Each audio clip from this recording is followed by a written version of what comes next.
How's everyone doing this evening? Good? Okay, good. Good. All right, well, let's get started. Welcome, you made it. So thank you all for being here tonight. We appreciate that you've given us a little bit of your time to learn about BART.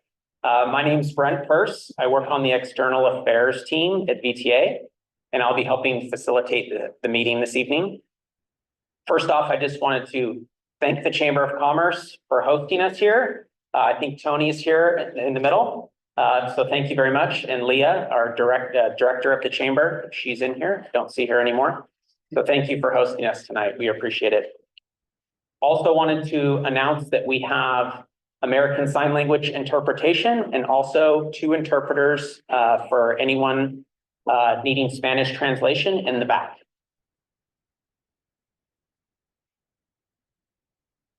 And I'm going to let them just make a quick announcement.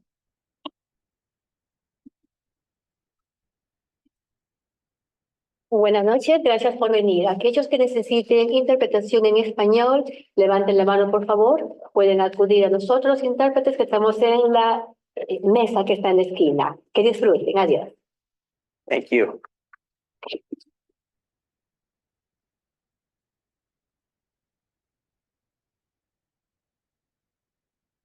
Got my other pointer here. Not advancing, that's okay. May I just quickly add a note? We do have comment cards throughout the room, tables on the left and the right and behind you, so that you can provide us with your name, organization you represent, and comment the question, and we'll get to the discussion with that.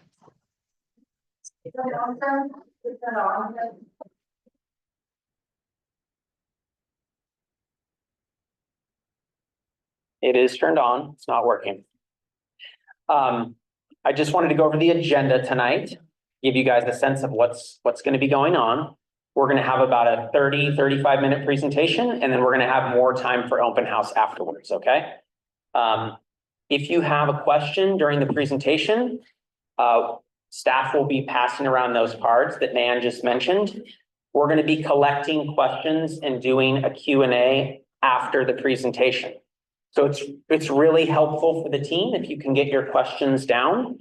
We'll be collecting them, and then I'll be reading the questions back after our presentation to just kind of give you a sense of how we're going to do the Q&A. That really helps us get through as many questions as possible because we all know you have a lot of questions. All right, so first up, we're going to present to you an overview of the project, and our External Affairs Director, Bernice, is going to get us kicked off.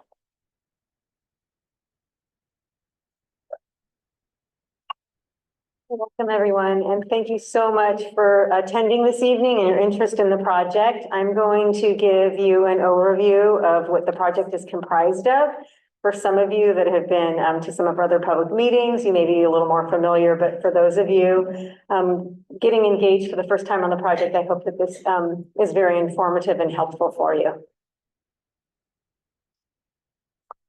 So the BART Silicon Valley program is a program of 2 major projects. There was the phase 1 Berryessa extension project, and that was a 10-mile 2-station project that started at the now Warm Springs station and had a station in Milpitas. And then we have our station at the Berryessa area in North San Jose.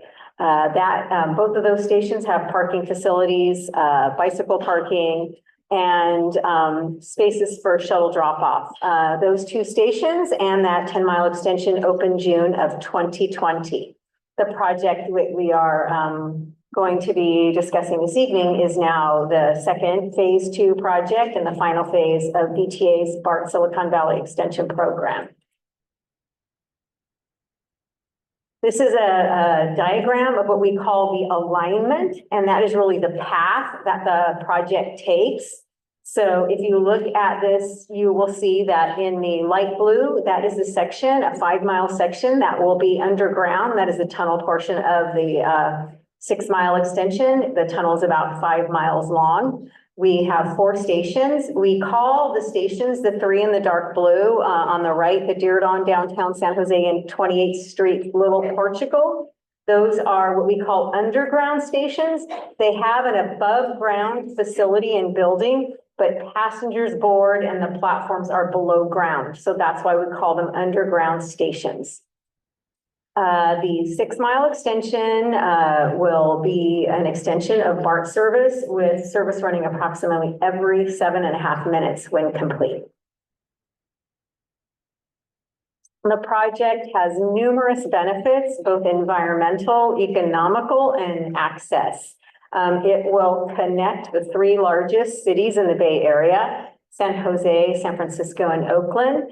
It will connect about 1.7 million transit-dependent riders to affordable, equitable transit. It will also reduce a significant amount of carbon emissions by really providing an environmentally friendly option to utilizing automobiles. It will serve the students at both San Jose State and Santa Clara University with stations just a short walk from both of those educational institutions, and it will literally connect millions of employees to millions of jobs. The catchment area for employment on the BART system driving, typically 90 minutes would reduce that to about an hour and really increases the access for employers to employees and employees to jobs. This is our project schedule. We are here at the end of 2024, and we have already commenced with some early works, and that is some site preparation. We'll give a little more information later on an area we call the West Portal, where the tunnel will begin on the west portion of the project. We will have major construction starting in about 1.5 years. We're actually tomorrow at our board meeting going to award element of the first part of a large contract for the tunnel and track work to build the facility to launch the tunnel boring machine. We've been doing site preparation at that future site right now, doing grading and putting in some facilities. But once this large contract is awarded, they'll actually start building the structure to launch the tunnel boring machine. And the tunnel boring machine is actually being manufactured right now in Germany, customized specifically for this project. There will be, following approximately 10 years of construction, there will be about 2 years of system testing and integration. And that is where we connect the system to the BART system. So it's a seamless portion and aspect of BART regional rail service. And then all the operators are trained and get familiar with the system. And then after that, we begin passenger service in the 2037 timeframe. As I mentioned, we started some work at what's called the West Portal. That is at the future Santa Clara Station area. It borders that area, San Jose and Santa Clara. The West Portal is key to starting this project. It is both where we'll launch the tunnel boring machine, but it is also the place that the trains will basically descend into or rise up from the tunnel when passenger service begins. We had that groundbreaking back in June, which was very exciting to see all of this come to fruition. Many of us working on this project have been working on it for, 10 plus years, 20 years, like myself. So it's been really exciting to get to the point of actually breaking ground. We are in the process right now to pursue federal funding. We are very, very dedicated to meet the commitment of Santa Clara County residents who voted to tax themselves numerous times, both in 2000 and 2016, Measure A and Measure B, to help pay for this project. We have a significant amount of state funding, but we have a commitment from the federal government to receive $5.1 billion. So we're in that process. We're in the final stages of that process, and are on schedule to submit an application to the federal government to execute an agreement for that sometime in the later summer. This is our funding program. As I had mentioned to you, we have both the Measure A and Measure B. We have the nearly $5.1 billion in the federal commitment. We have 375 in regional funding, 375 million. We've got 750 from 2 state resources. And if you look, we do have a gray area. And right now we are working on closing. That is our funding gap. We're looking at cost savings measures to reduce the project cost, as well as seeking some additional state funding. This is our process, as I described earlier, the funding process to secure the federal funding. There are numerous phases of this program. We have completed the phase with the check mark, and right now we are refining our design, getting it from 60% to a higher level of design, and then we will submit an application to get into the final phase of the New Starts program, and then submit our request to get that grant agreement. And that grant agreement basically defines the distributions annually of the $5.1 billion. And it's a contract between us and the federal government on how and when we'll get that money.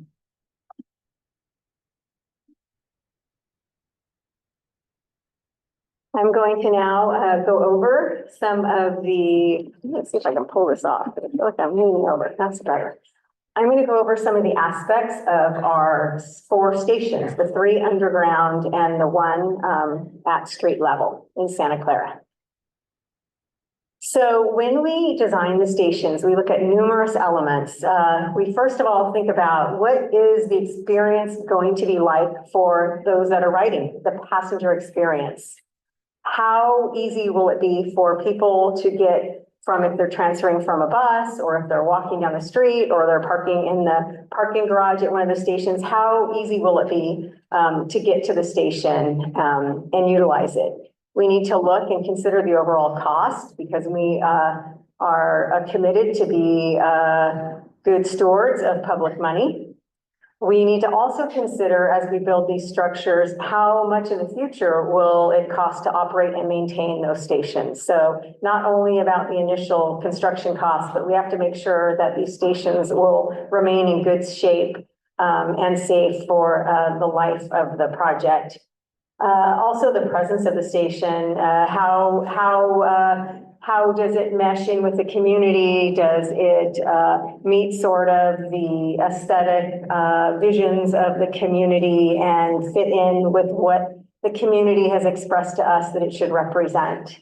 And then transit-oriented development. The success of utilization of any type of public transit is really dependent on what is around it and what gets spurred to occur around it. So part of this project, and I think you were met with some of our planning staff and real estate staff, is really planning for development, housing, office, retail that really reduces reliance on automobiles. So more self-sufficient communities that both are walkable, livable, but also easy access, and providing a transit connection for enhanced mobility and quality of life. And another element is we have a charter for sustainability, so that as we build these stations and how we build them, we are looking at ensuring that we are considering sustainability both during construction and the long term. This is another visual of our project alignment, and you can see it calls out the 4 stations that I had went over earlier on the alignment, just getting you orientated where the alignment is. It starts just on the east side of 101, just north of 28th Street, goes down into the tunnel, goes underneath Highway 101. Then you have the first station at 28th Street, Little Portugal. That will be an underground station, the downtown station, the Diridon station, where the current Diridon train station is, and then the end of the line will be the Santa Clara station, where there will be a yard and maintenance facility and storage tracks.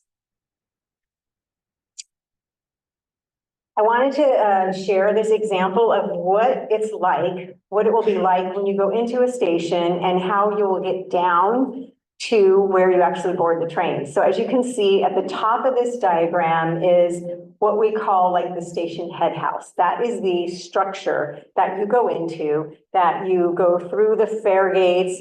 Well, you get your ticket first, then you go through the fare gates, and then you go down either elevators or escalators or stairs. We call that vertical circulation. Once you get down the main portion of the vertical circulation, you get to a mezzanine, and then that mezzanine, you go through what we call like a tunnel connection at it, and then you get down into the platform area for the station and go down the stairs to board the train. So these are the typical station layout. The red is the above ground. The green is the concourse level. The yellow is your boarding platform, and these stations will have center platforms. So one of the advantages of this configuration is that you don't have to like walk on one side or the other or go and find out you're in the wrong direction, because there you can be in the center and board trains going in either direction. Some stations you need to board on one side of the street or the other to go north or south. But the advantage of having the center platform is that you can easily access trains going in both directions.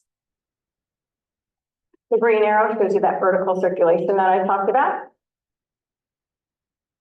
And this is the 28th Street Little Portugal station layout. So this station, to orient you, is basically just west of Highway 101 at Santa Clara and just adjacent on 28th Street.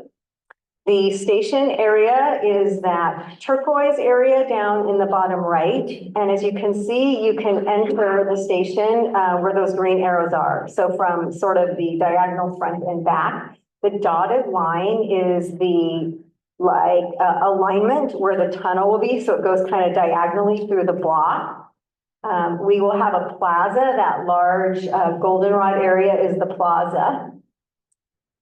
And the gray areas for BART surface parking, we will provide on opening day parking for 1,200 vehicles. That was in our environmental document.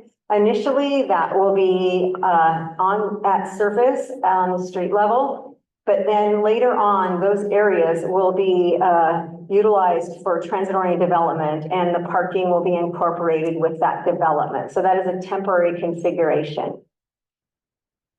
Approximately 6,700 weekday riders. 2040 are actually about 15 years after operation. The 1,200 parking spaces. Future transit-oriented development, and we've been meeting with the Five Wounds Urban Village Planning Group and coordinating on what all of the development at the station and around the station will be like. As I mentioned, ticketing gates are street level, and there will also be bicycle parking, encouraging environmentally friendly ways to access the station, walking and biking. Another key aspect of this station is it is just a short walk from VTA's main transit line on Santa Clara Street, the heaviest utilized bus route, and close to our BRT, Bus Rapid Transit Service.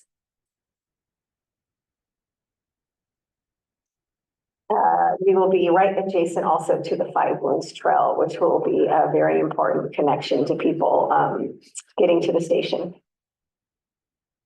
This is the layout for the San Jose BART station, and the San Jose downtown station is located, the front entrance will be on Santa Clara Street, and the station will be between Market and First. The dark turquoise box is the actual station head house, the building. You can enter the station both from the front at Santa Clara or the back, which will lead into a plaza. There is a significant amount of development planned for that area. We call it the VTA block. The VTA has purchased that property almost 2 decades ago in planning for this project. Advance. Let me see.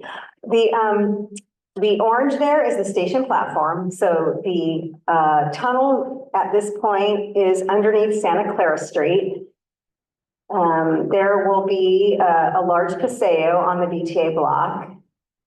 The Santa Clara Street entrance, as I mentioned. This is the station with our largest projected ridership at just under 28,000. Once again, we'll have bicycle parking. Ticketing and fare gates will be just like the 22 Little Portugal station at street level.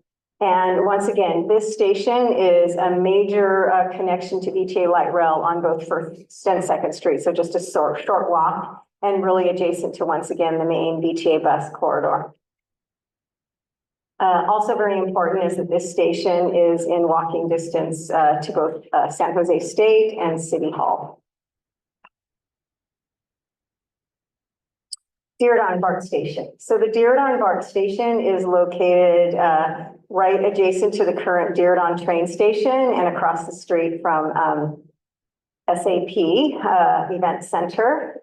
The orange line, once again, is that platform underneath in the tunnel, underneath Santa Clara Street. The gray area is the station infrastructure behind the station. And that is where we put all the facilities that help make the station operable, things that are needed like fans, electrical equipment, batteries. We have allowed for some potential transit-oriented development behind the station area in this station layout. The station, to accommodate some of the large crowds that will be coming from events, we have entrances on both Cahill and Montgomery Streets. So it really increases the capacity of how many people can enter the station area to buy their tickets and go through the fare gates. This station has 9,900 riders projected by 2040, very close to what the Santa Clara station will be. There will be bicycle parking, and it will also be a very important connection to the future intermodal station connecting to VTA Light Rail, to Caltrain, to the Altamont Commuter Express. So Diridon station, future intermodal station, is projected to be one of the largest transportation hubs in California. Last but not least is the Santa Clara station. And this station, like I said, the station area is located in both Santa Clara and San Jose. The orange line is the platform. This is an at-grade street level station. So the facilities, you'll board the trains at grade, and the facilities will all be at street level and above. The dark green area to the right is the actual station. The golden area is a plaza. The green area is a pedestrian undercrossing to facilitate the connection from the west side of the station to the east side, and also from those transferring to or from Caltrain.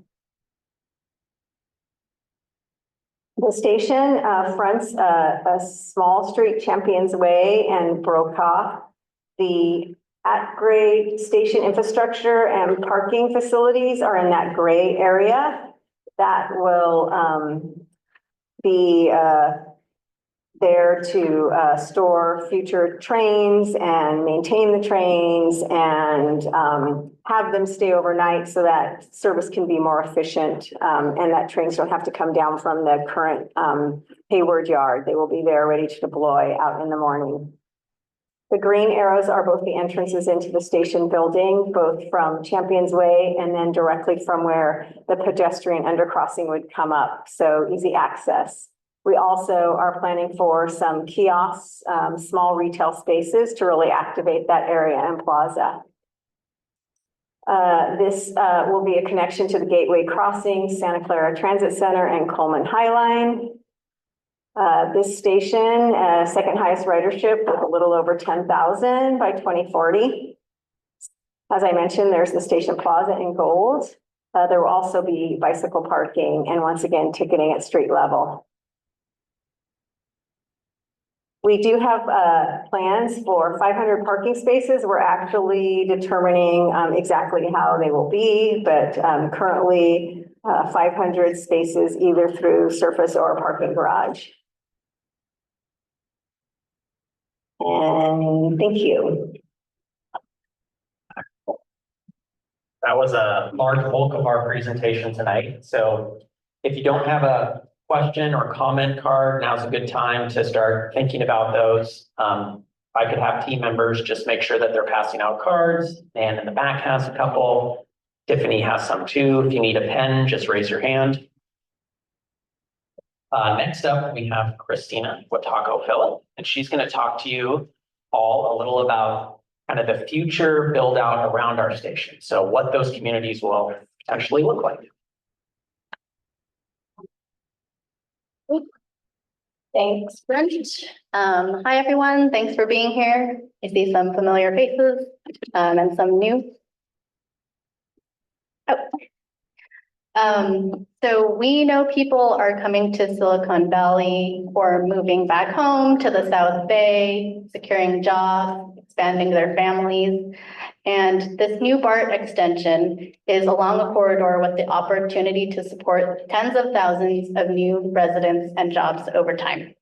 So closer to opening day of the train, once construction staging has cleared around the stations, VTA, as Bernice mentioned, will have a few developable acres around the 28th Street Little Portugal station and the downtown San Jose station, as well as a parcel by the Diridon station.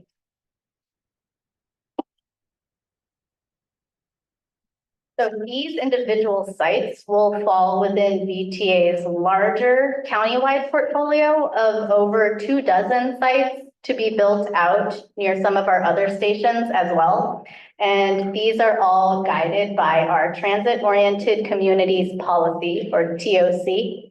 And so the TOC policy and the vision encompasses not only environmental stewardship and affordable housing goals, but it's also really focused on easing daily life for people of all ages and abilities in the county through increased access to mobility and opportunity. And the main tools that we have to use are these individual developments with nonprofit and private development teams at our various sites, and grants to community-based organizations or CBOs that have initiatives within the half-mile radius around our station. And those are considered part of the broader transit-oriented community, or TOC. So, for example, at 28th Street Little Portugal, we are working on principles or a design development framework that will help guide us when we're putting out a request to developers for proposals. And this will help inform what types of things we want to see in the development proposals. So there will be principles in these 9 categories as shown, related to arts and culture, open space, active uses, block structure, land use, buildings, and then active mobility, transit, and vehicular networks. And this is for the 11 acres that will be at the 28th Street Little Portugal station. And some people have already participated in our outreach to date, but we will have a season 3 of community engagement coming up in 2025. So keep your eye out for that if you want to participate, as well as a public comment period.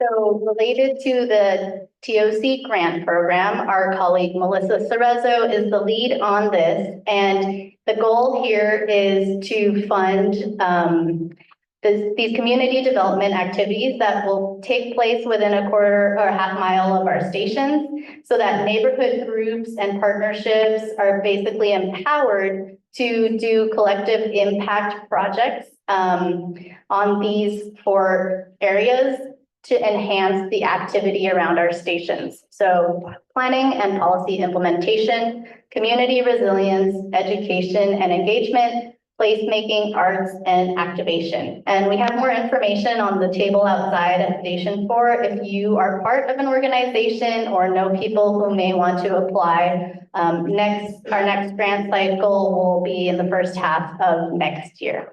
And last year was the first year that this year is the first year that the grant launched, and it went to 14 great organizations and jurisdictions. So another related planning effort is our station access studies. And if you are an individual rather than representing an organization, you can still participate in these two, which are happening outside as well. You can take it on paper or participate in the boards that are at Station 5. And then there's also an online survey. And these are, if you come and visit this area, downtown San Jose or 28th Street, Little Portugal, if you live there, you shop there, visit people there, go to school there or here, and want to provide input to VTA and the city, basically on what kind of pedestrian, transit, or bicycle improvements can help increase station access to this block over here where the station will be in the future. So the final reports from the access studies will help us apply for grants or do strategic programming and planning in order to have these projects completed by the time that the station is opening and the surrounding transit-oriented development to increase access to both the destinations and the stations. So the links are vta.org/downtownsj.survey or vta.org/28lp.survey. And you can also take a paper copy from the table outside. So that's it. And I think the next section is Brent. All right, thank you, Christina. We got some questions rolling in, so we appreciate that. Well, while we're still working on some designs, we're also under construction. So we wanted to kind of walk you through some of the work that's happening out there. I'm going to be focusing the next couple slides on kind of this area in red, which is in Santa Clara. This is near the west portal where the tunnel boring machine will begin its work. This is where we'll be storing our trains and where the Santa Clara station is. We've been actively constructing since the project groundbreaking in the summer, mainly doing utilities and grading the site. So you may have seen some activities out there or heard some activities out there if you live nearby. In downtown coming up, we are going to be doing some more utility relocation work at Diridon Station and Downtown Station. A really important part of these large projects are making sure that our utilities are out of the way before we have to dig in the ground, so we don't disrupt our power facilities or our water facilities. So we'll begin to start working on some of those things. There are also some buildings at the downtown station block, which is just a block over from us where we are now, and some buildings at the 28th Street station that are not going to be needed by the project. So we're going to be demolishing those buildings in the coming year or two. And then at 28th Street in East San Jose, we'll also need to do some additional soils testing work. Since this site's been occupied by other businesses for a long time, there's some additional environmental work we need to do there. So there'll be some drill rigs out there and some work trucks and some activities happening at that site over the next year. All right, to draw your attention back to Santa Clara, just to orient you, I'm also going to show you a flyover video after this slide, which is one of my favorite parts of the presentation. But on the left here, where this big turquoise blue structure is, this is where the tunnel boring machine is going to begin its 5+ year journey, boring under our streets and creating the space where we're going to build our stations. So our board will be authorizing some work tomorrow to begin this work. This is a large hole, a large structure that we need to excavate so that the tunnel boring machine can be placed in that site and begin its journey. So this is about 2 years worth of work, and we hope to start that work in the coming months. There's been a lot of other activities happening that I mentioned earlier along Brokaw with building new roadways for our contractor, putting in facilities and systems for these future other colored squares you see here. These will be factories or buildings that we need to build parts of the tunnel or manufacture things for the project, like the segments that make up the actual tunnel itself. You may have seen street sweepers out there or a lot of other excavation or work for also moving utilities around the site. So before I hit play on this video, I'm going to go back to the map and just let you know where I'm going to be flying from. So we're going to be starting the flight here on the left side of this image and flying north through the site. So behind you is Interstate 880, and you're going to be flying over the site. To the right of this image is PayPal Park. So the contractor's been moving a lot of soil on the site, making sure it's at grade. You can see the kind of blue storage tanks there. Those actually filter a lot of the water that comes up to the site or is on the job site during construction. You can see a scraper there, scraping the new roadway. This was taken a couple months ago. The PayPal, the earthquakes practice facilities there on the right.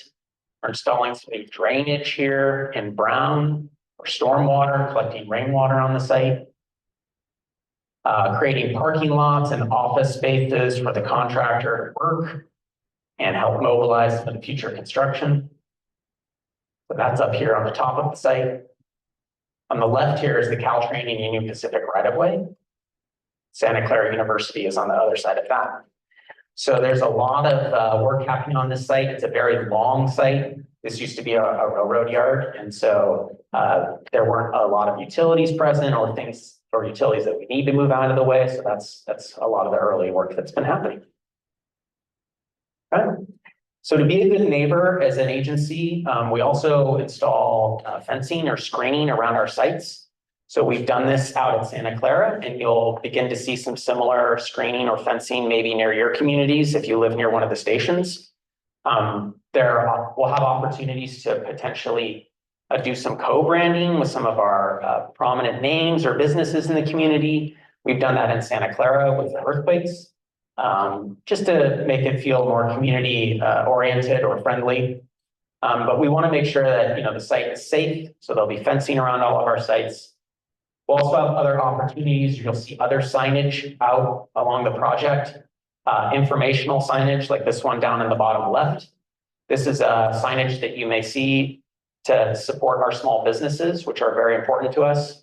I'll talk a little bit more about a program we have that will be assisting small businesses later. There'll be wayfinding signage, maybe telling you how to get around if there's a sidewalk closed or a detour that's needed. And then we'll have project information signage as well. For those that use QR codes, you may be able to scan this with your phone and we'll take you to a website. But we'll also have a project phone number or email on there as well in case you have questions. And that typically comes to a lot of the team members here on the external affairs team. So as we begin construction, we're going to be ramping up how we do our outreach, how we connect with you all in the community. Coming to meetings like this is just one avenue to learn about the project and learn what's happening. We really encourage you to also visit our website and subscribe to email updates for the project. You can pick what station area you're interested in. So if you live near the Santa Clara station and you just want updates about things that will be happening around that station, that may suit you. We're also out in the community. So if you represent a business or a community-based organization that works with other businesses or is out in the community, we would love to partner with you and come maybe table at some of your events or work with you to help spread information about the project as well. We're beginning to send out more construction notices as construction is changing on the site or there are more activities occurring. Those come through email, sometimes physical mail, and depending on the work, you may see members of the team actually knocking on doors, depending on what type of work it is. If it has to be night work or work that starts early, we sometimes make extra efforts to let people know what's happening. And then on our website too, a good way to just kind of check in on the whole project. This is being built right now, but we'll have a live construction map. So you can actually click on it, see where construction is happening, what things are taking place along the entire alignment. So as I mentioned before, our small businesses are really important to us. We've created a program called the Thriving Business Program to help support businesses during major construction. It's made up of 3 elements. One is a marketing program. We'll be helping advertise and co-sponsor businesses that are along the alignment. So we'll be helping drive traffic to those businesses. That's really important for them. So there'll be signage or marketing materials, maybe out on VTA services and on our buses and our shelters, or up on fencing along the project, helping folks know that, hey, our businesses are active and they're folks are still here to serve you and through the construction project. The second part of the program is called our local resource network, where we plan to work with community-based organizations to help provide additional services for our small businesses. That may include accounting services or business consulting services, or maybe legal services, or education about how to get permits at the city. So we envision a range of different things here. And then the third one is the direct financial assistance program. And this is based on, excuse me, I'm talking a lot tonight. Past practice of VTA constructing projects locally, but also learning from other transit agency peers across the country. So this would be direct assistance for businesses that are affected by major things like parking closures or sidewalk closures or road closures, or really major parts of construction that may be affecting their business. So you can qualify. We have certain criteria that are on our website. And we're happy to talk, if anyone's a small business in here, more details after the meeting. So some more resources for you all. We really like to talk about our new microsite that we've created. This is a VTA branded site within VTA.org, if you've ever been to VTA's website, but it focuses just on the project. So this is really where the most up-to-date information is for the project, VTABART.org. So you can see news for the project, you can see our community calendar if you want to come to other events like this. You can subscribe to those emails that I talked about here. You can see where construction is happening, where other public events or meetings are occurring. And we also will be posting presentations like this or slide decks of other public meetings on this website. So if you want to go back, you can't attend a meeting, or you want to learn about something that happened, most of that information gets posted here that you can download. Again, some other resources. We have a project hotline number. It's always available. You can call, leave a message. And when construction really ramps up, this will be more actively monitored. We also have our website, social media, of course, and project email. And then I don't want to leave out our community working groups. So are there any community working group members in the audience? I spot a couple. These folks have been invested in the project for a long time, so I want to just give them a little bit of round of applause. They're advocates for you all. Many of them spend many meetings engaging with us, learning about the project, helping spread information in the community. They're a great resource for us as an agency and for you all as community members as well. We meet with the community working groups for each station quarterly, and they are public meetings. You can attend them if you're interested to learn more information. And we publish that on our community calendar. So next steps for next year, this is what it's looking like. We have kind of two more larger phases of engagement that we're envisioning that will mainly be focusing on kind of look and feel of the stations and some more design elements of the station. So kind of in the early 2025 phase, we hope to have kind of a round of meetings here, and then a second round in kind of the summer or fall that will again be focusing on stations. Intermixed and mingled with that, we'll be getting, more construction work on the west side of the alignment in Santa Clara. So there will be more opportunities or meetings to learn about how that construction is going to play out. We hope to engage the community more about traffic management for that, and getting some, other opinions and feedback from the community about how we plan to roll out that construction. And then we also have our ongoing board meetings, and we have a committee meeting that meets monthly just about this project. So those are two other public opportunities where you can see presentations, show up, provide your opinion or feedback to our board members directly, or just generally learn about the project. Any one of the staff here in a white badge can definitely talk to you too about coming to an organization or an event that you'd like to see us at. So don't hesitate to talk to any of us after the meeting, okay? So if you haven't had time to do a question, we're gonna do some Q&A. We like to read out our questions so that they can be translated for other members or recorded when we upload online. So we generally do Q&A this way. We'll get through as many written questions as we can. And then if we have a little extra time, we can do some hand raising as well. We are at about 7:15. So I'm thinking we maybe, depending on how many questions there are, we do 20, 25 minutes of questions. We can get through them all. Make sure we still have some more open house time at the end of the meeting for y'all to engage with our staff directly, which is another great way to ask folks questions, okay? All right, first up, we have a question. It is, any planned changes or improvements to freeway off-ramps from Julian or Santa Clara Street for riders using the 28th Street station? So this is kind of a general project question. The project isn't actually doing any changes to the freeway on-ramps directly, but we are doing some connections or improvements on 28th Street itself in front of the station. The city of San Jose does have some nearby freeway improvement projects at Mayberry and Berryessa Street, which are actually closer to the Berryessa station. All right, next up is a construction-related question. Will all 4 stations open at once or as phases like Warm Springs, Milpitas, Berryessa? So the answer to this is we'll be opening all 4 stations at one time, just like VTA opened Milpitas and Berryessa stations at one time. It's designed to work as a system. So the stations will be constructed, and we have to test the system for a period of years to make sure that the system is safe. That takes about 2 years. And then our goal is to open them all at the same time in 2037 per the project schedule. All right, next up is a ridership question.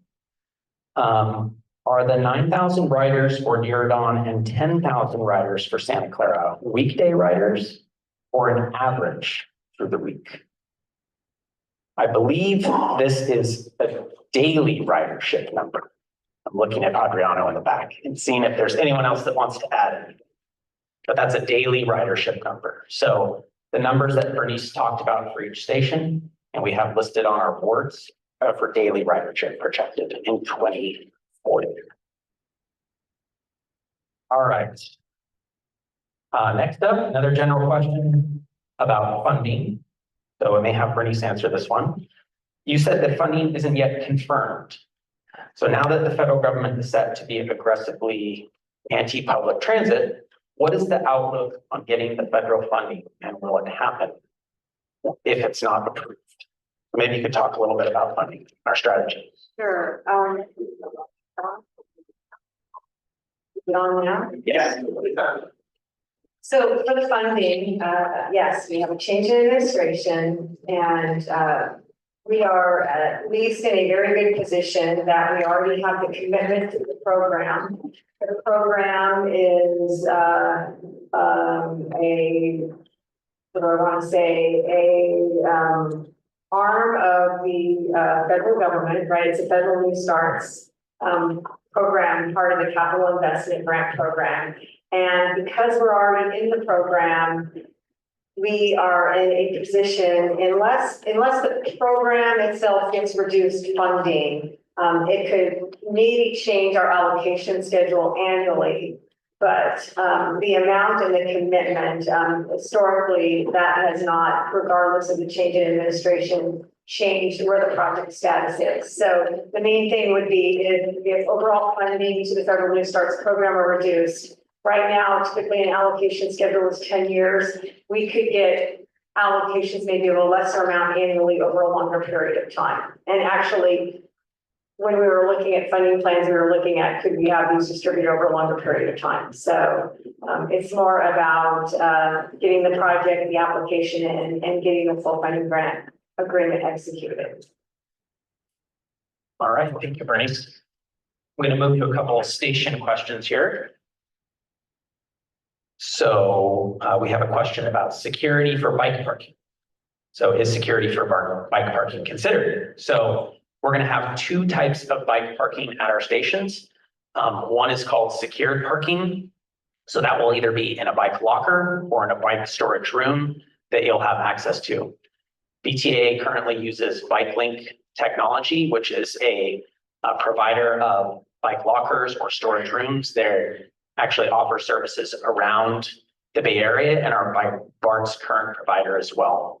And then we'll have a short-term bike parking too, which is your typical rack that you see. So there'll be two options for bike parking available.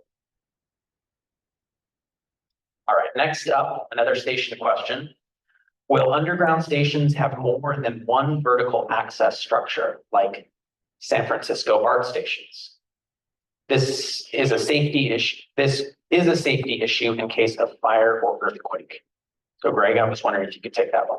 Yeah. And could you announce yourself? Sure. My name is Greg Tebow. I'm the facilities engineering manager for the program. And the stations do have emergency egress staircases that allow for emergency egress through a secondary access point.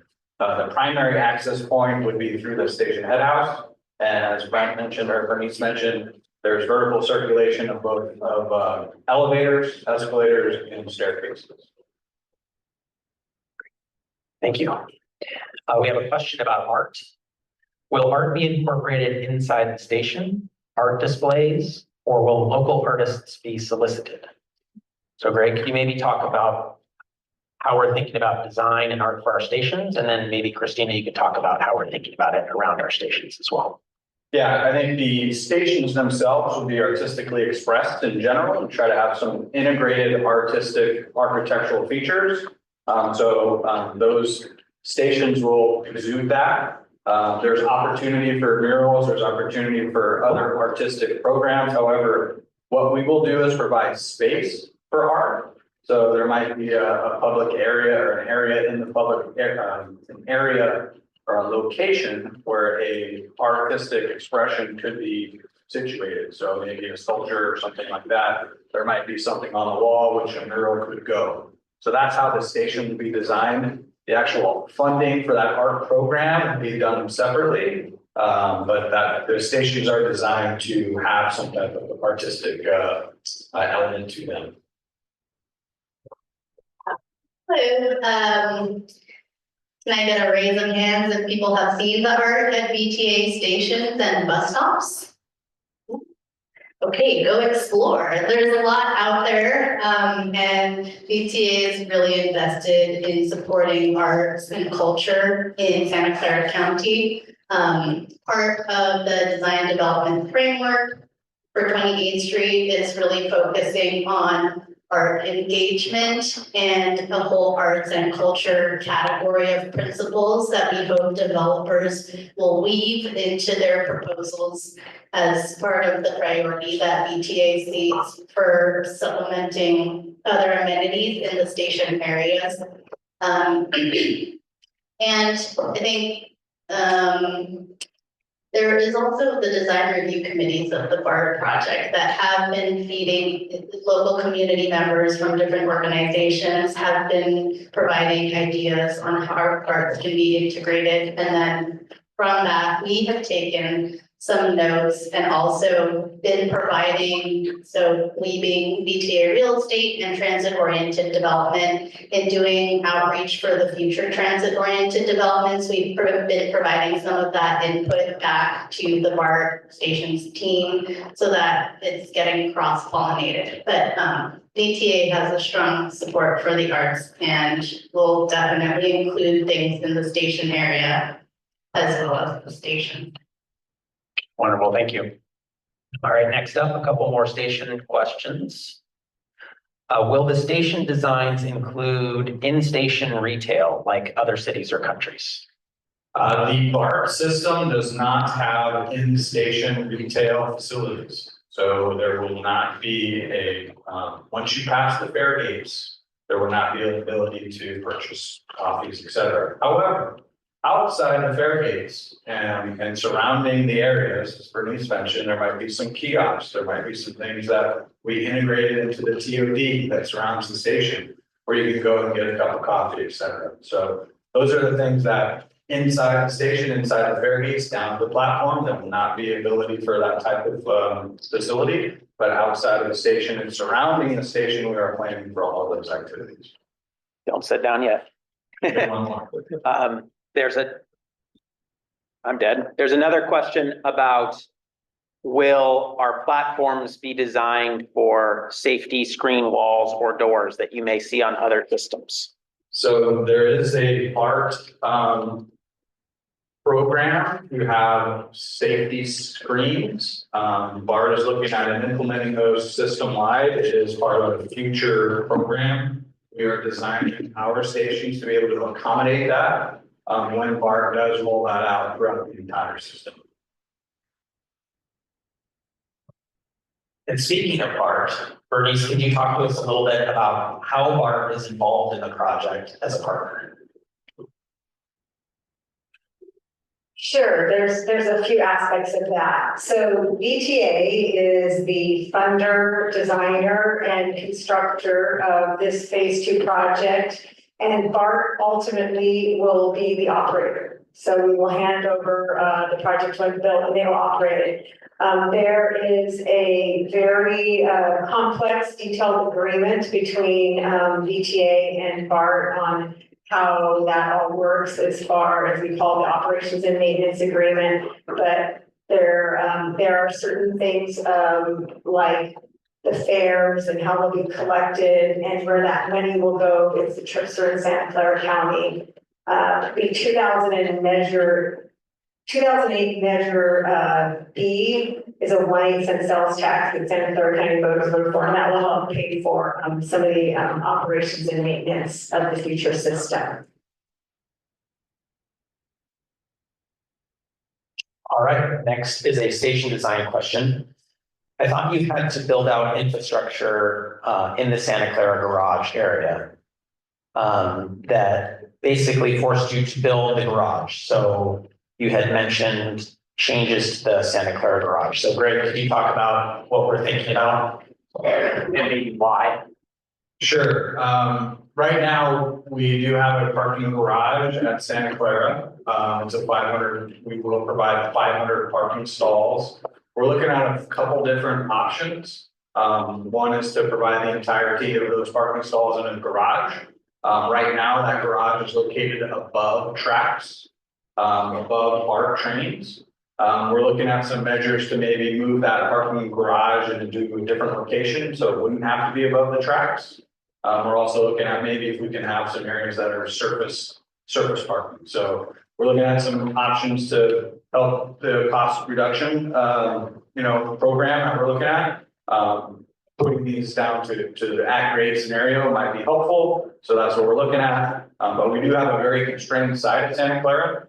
As Brent showed you in the video, we have 44 acres out there, but there's a lot of things that need to go into those 44 acres, including this parking garage and parking lots. So we're kind of working through that as we go. Hopefully that answered my question. All right, next up is a tunnel boring machine question. We do love tunnel boring machines at VTA, by the way. They're fun. So once the tunnel is bored, do you intend to sell the boring machine to anybody to save money? So anyone like to take that? It is a custom machine. I'll talk a little bit about other machines. So I don't know if we've gotten that far yet, but tunnel boring machines, there is a secondhand market for them. Typically the ones that are used in maybe 2 tunnel systems that are more standard can be sold on the open market or reused by other projects. So I think we'll have to wait and see a little bit longer, maybe if there's a market for a 53-foot tunnel boring machine. And just so everybody is aware, this is one of the largest tunnel boring machines ever constructed. Okay, so we are building one of the largest tunnels that has ever been constructed in the world. So this is a complex, mega project that's a fantastic opportunity for this area. Once this tunnel boring machine is utilized to get from Santa Clara over to the west portal. It will be dismantled, there will be pieces of it that will be reused, and we'll give it back to the contractor, and some will go back to the person who's manufacturing it, et cetera. But just to reiterate how big and how large of a magnitude this project is, it is a massive program, so. Again, don't sit down, Greg. Okay. Thank you for that. So could you talk to us a little bit about plans for the like what the city is doing for an airport to Diridon connection? Is there anyone from the city who'd like to answer that question? Just talk in general. Okay, so I think, from what I understand, there is a program that the city is involved with, which is a people mover system that would tie the airport directly into the Diridon intermodal station. That is a reconstruction of the Diridon station where it currently exists. That will accommodate the future high-speed rail expansion. That will accommodate a lot of other things there. Our project is not currently doing a connection to the airport. That's not part of our environmentally cleared program. We're only building the station at Diridon, which services the BART facility. So, and I hope I'm not stepping on the city's toes. Well done. There's a similar question about the Santa Clara station to airport connection. And that's still envisioned to be served by VTA service, which is current today. So we have a bus, Route 60, which is about a five-minute seat ride from Santa Clara station to the airport today. All right, so we're getting low on questions, which is good. And then we could do a couple hands, and then we'll break back out into our open house session. Hopefully you all are learning a lot, but if anyone has any other questions they'd like to write down, just feel free to raise your hand. So we have a question about parking spaces. This one's a little general, but it references neighborhoods on Nagley and how they will benefit. So they're also asking, will parking go away? Will houses go up in value? Will BART eventually connect to Daly City? So whoever submitted this question, do you want to raise your hand and provide any more details about parking? About someone who's in Nagley Park? No, that's okay. Try to do the best to answer it. So I don't think we can answer if property values will go up in value as part of the project. There is industry research about that and policy work about that, if you would like to do some research on that, but that is not part of the analysis that VTA does as part of our transit project. And then just to reiterate, we're not taking away any neighborhood parking. We are building parking at 28th Street, Little Portugal Station, and parking at the Santa Clara Station. And what's a little bit different about BART stations in Santa Clara County is that parking can be used by anyone in the community, not just BART patrons. So if you live near 28th Street, Little Portugal, you would be able to pay the several dollars a day to park there, or say you're having an event or family members could park there. It's open to everyone. So just wanted to note that. Will BART eventually connect to Daly City? So there are no plans to further build BART up the peninsula. But what we do talk a lot about on the project is ringing the bay. So connecting to Diridon and Santa Clara does complete that circle of commuter rail around the bay, which is really important for transit riders, provides a lot of opportunities and freedoms for folks. You could get to Daly City the long way, which is riding all the way back around through the tube, through San Francisco and connecting to Daly City. So it does in an indirect way connect to Daly City, but I think the question was maybe more asking about the peninsula. Okay, one more here. Wondering about last mile connections or options or considerations for commuters, particularly for SJSU, so that's San Jose State University students who may consider BART and have a need for low cost option like they have in SF. So scooters as an example. So we talked a little bit about bike parking, and we're providing pretty significant amount of bike parking supply at our stations for options. So Each station, I'm just going to generalize here, has about 200 secure parking spaces, plus or minus. And we, depending on the station, will have different options. So I talked a little bit about there may be a locker or a room that you'll go in. There will be spaces in public spaces for last mile connections. Those programs are managed by the city. So like our scooter programs or bike share programs, there will be connections for those near the stations. We're not necessarily building those per se for the as part of the project, however. San Jose State is very involved in the project, including their transportation group as well. So those are all the cards we have tonight. Does anyone else have any other questions that we could maybe pass the mic around?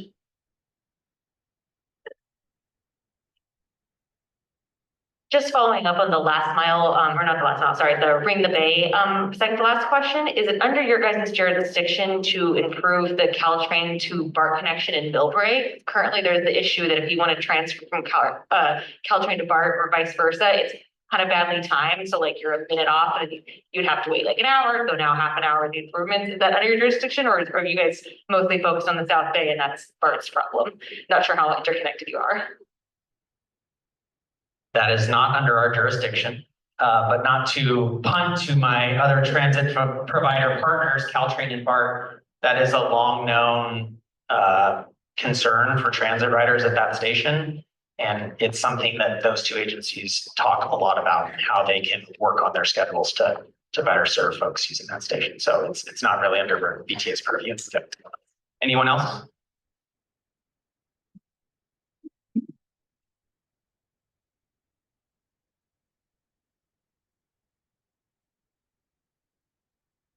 Thanks. So actually similar question, but for the airport connection.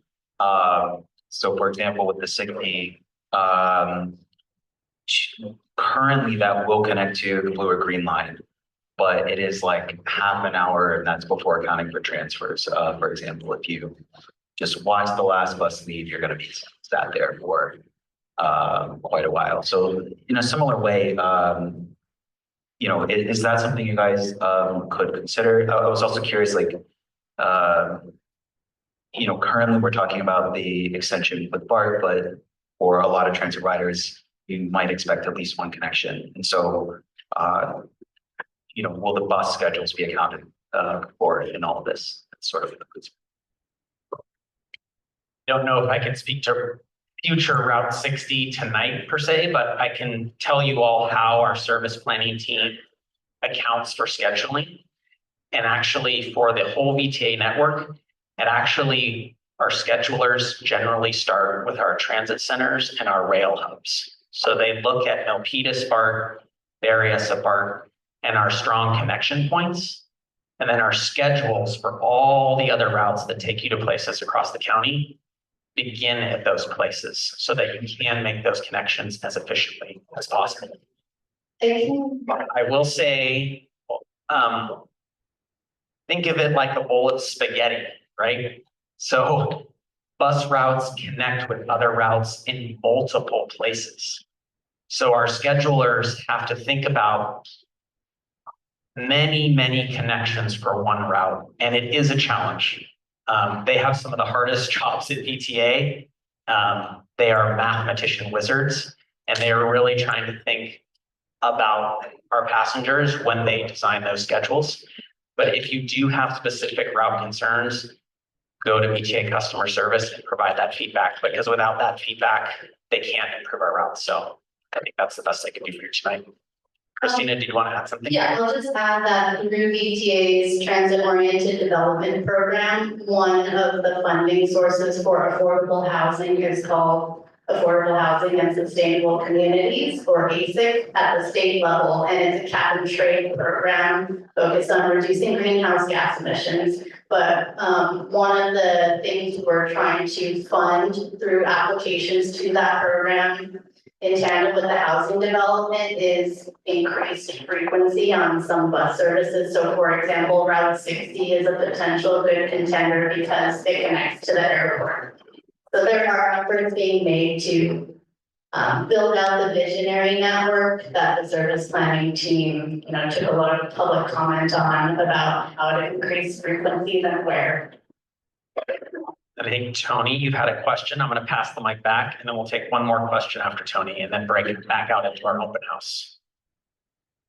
Thanks, Brent. Just wondering, the parking, is it gonna be paid parking or a combination? I know you mentioned that people can do it during the day, but for riders, are they paying for parking? Because I know some stations in the past haven't done that. So I'm just curious about that.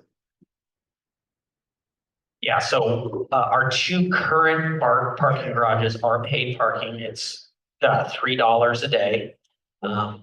We haven't set our parking structure for the future garages. That generally happens kind of at the time when we're testing the system and we're getting close to opening the system. We'll set parking prices at that time, but they will be paid facilities to park at. Any more questions? Okay. Oh, one more. One more. Awesome. And staff isn't going anywhere. We'll be here for another half an hour after the meeting out in the open house section if you have more questions.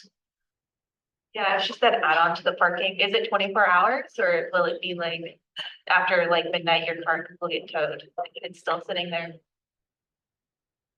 Adriano in the back, feel free. Yeah, as Brad mentioned, it's $3 for the 24 hours. You can also do long-term parking for $7 a day for 2 or more days. So it is a 24-hour service. Well, thank you all so much. Hopefully you learned a lot tonight. Again, we'll be available for more questions. We really appreciate your time tonight. I wanted to give another round of applause for the chamber. Thank you very much for hosting us. And thank you all for being here. On the last mile question, a plug for the access study. Request scooter share and bike share in the access study. There you go. If you'd like to see those come to the station. We have a board out there with a QR code and we're collecting feedback on that first last mile service tonight. I mean, I didn't recognize you. Yeah, no, I just saw that.